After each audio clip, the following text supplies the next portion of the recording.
सूरज की पहली किरणें धरती पर पड़ते ही रवि जाग जाता था। वह एक छोटा किसान था जो अपनी जमीन पर मेहनत करके गुजारा करता था। उसकी पत्नी सुधा और 2 बच्चे उसकी दुनिया थे, परंतु हालात अच्छे नहीं थे। पिछले 3 सालों से बारिश ने धोखा दिया था। खेत सूखे पड़े थे। रवि ने चिंता भरे स्वर में पूछा, सुधा, इस बार अगर फसल नहीं हुई तो क्या करेंगे? सुधा ने उसे ढांढस बंधाते हुए कहा, भगवान पर भरोसा रखो रवि, मेहनत का फल जरूर मिलेगा। लेकिन रवि का मन अशांत था। उसके खेत में बाजरा बोया गया था, परंतु पानी की कमी के कारण पौधे सूख रहे थे। एक दिन रवि ने तय किया कि वह अपने खेत का थोड़ा सा अनाज बेचने के लिए गांव के बड़े बाजार जाएगा। रवि ने कहा, बच्चों का ख्याल रखना सुधा, मैं जल्दी लौट आऊंगा। उसने अपने बैलगाड़ी में अनाज लादा और सुबह सुबह घर से निकल पड़ा।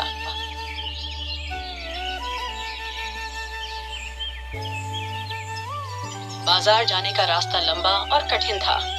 रास्ते में ऊबड़ खाबड़ सड़कें, जंगल और नदी थी। रवि ने मन ही मन प्रार्थना की, भगवान मेरी मेहनत को बेकार मत जाने देना। जंगल के बीचों बीच रवि की बैलगाड़ी का पहिया अटक गया। उसने परेशान होकर कहा, हे राम, अब क्या करूं? तभी एक अजनबी उसकी मदद के लिए आया। अजनबी ने पूछा, भैया मैं मदद कर दूं? रवि ने थोड़ी झिझक के बाद हामी भर दी। हाँ भाई, बड़ा एहसान होगा। अजनबी ने पहिया निकालने में मदद की और कहा, इस जंगल में सावधान रहना, यहाँ चोरों का अड्डा है। बाजार में रवि ने अपनी गाड़ी लगाई। वहाँ हर तरफ शोर शराबा था।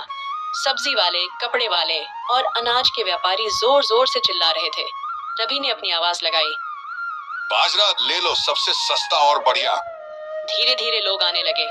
किसी ने 5 किलो लिया तो किसी ने 10, परंतु एक व्यापारी जो देखने में चालाक लग रहा था उसके पास आया। व्यापारी ने पूछा, कितना है पूरा माल? रवि ने जवाब दिया, 50 किलो है। मैं सब खरीद लूंगा, पर दाम तुम्हें थोड़ा कम करना होगा। रवि दुविधा में पड़ गया। उसने सोचा, अगर सारा अनाज एक बार में बिक गया तो मुझे जल्दी लौटने का मौका मिलेगा। पर क्या यह व्यापारी भरोसेमंद था? रवि ने व्यापारी को अपना अनाज बेच दिया। व्यापारी ने कहा, पैसे मैं तुरंत देता हूँ, तुम बस यहाँ रुकना। परंतु व्यापारी कुछ देर बाद गायब हो गया। रवि ने निराश होकर कहा, हे भगवान, मेरे साथ यह क्या हो गया? वह इधर उधर भागा, लोगों से पूछा, पर व्यापारी का कोई पता नहीं चला। थका हारा रवि एक पेड़ के नीचे बैठ गया। उसकी आंखों में आंसू थे। तभी एक बुजुर्ग उसके पास आया। बुजुर्ग ने पूछा, बेटा क्या हुआ? रवि ने सारी कहानी बताई। बुजुर्ग ने कहा, इस बाजार में ऐसे लोग बहुत हैं, पर चिंता मत करो, ईमानदारी से मेहनत करने वाले की मदद हमेशा भगवान करते हैं। बुजुर्ग ने उसे पास के व्यापारी संघ में जाने को कहा।